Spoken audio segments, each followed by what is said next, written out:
Hey gardeners, Amy here with Garden Up. Today I want to talk about this fuzzy little thing right here. This is called common mullein or Verbascum thapsus.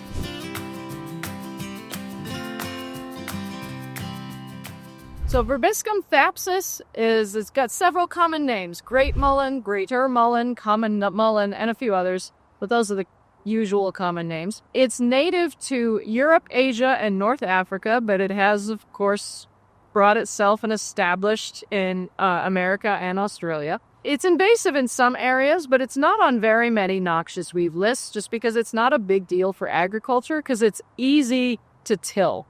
Like, it's easy to just get gone before they plant their crops. But it is a profuse seeder, and those seeds live a very long time.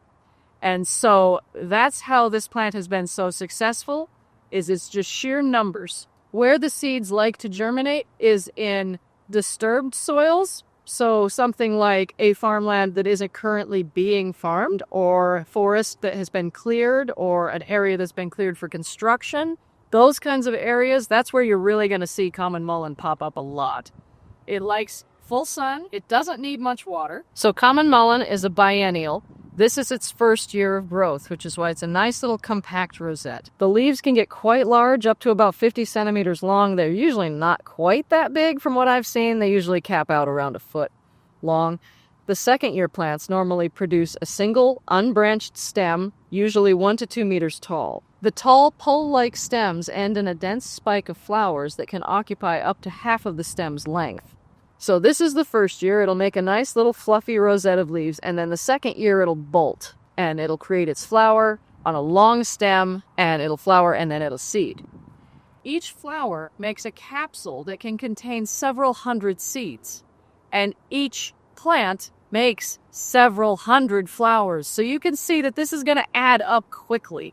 These plants can produce hundreds of thousands, if not millions of seeds, and those seeds, by some studies, can lie dormant for upwards of 100 years. So the trick for getting this plant gone is to not let it go to seed in the first place. That's really how you're going to stop this monster, because if it gets going, you're going to have it forever. But again, it's not a hard one to remove, so of all the weeds on the scale, it's really not a big deal. Humans have brought it around because it has a lot of different uses, both purported and factual. I've heard several things, like it makes great fish bait, the seeds, you sprinkle them over the water, but that's a terrible thing to do. Please don't do that. You spread the seeds everywhere. There's also a lot of uses in herbalism. I don't know those uses, so I'm not going to talk about them. But if you're interested in that kind of thing, you can do some further research on it. So how to remove this one? It's really easy. Just pick pretty much any tool and just get that root out.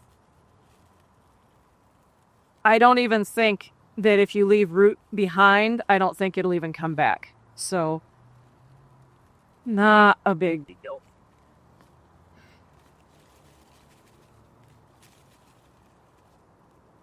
Just a little taproot, not even a very big one. Most of the ones I've pulled up have a couple taproots, so it's like one taproot that branches. Again, it's not a hard one to dig. Like, that's as big as it's going to get its entire life. So, no big deal on that one.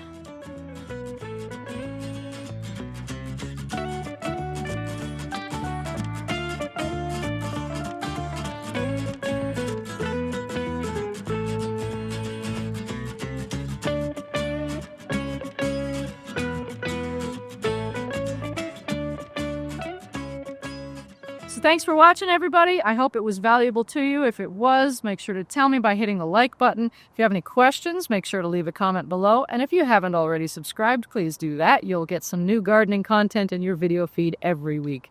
Thanks so much for watching, guys. I'll see you in the garden.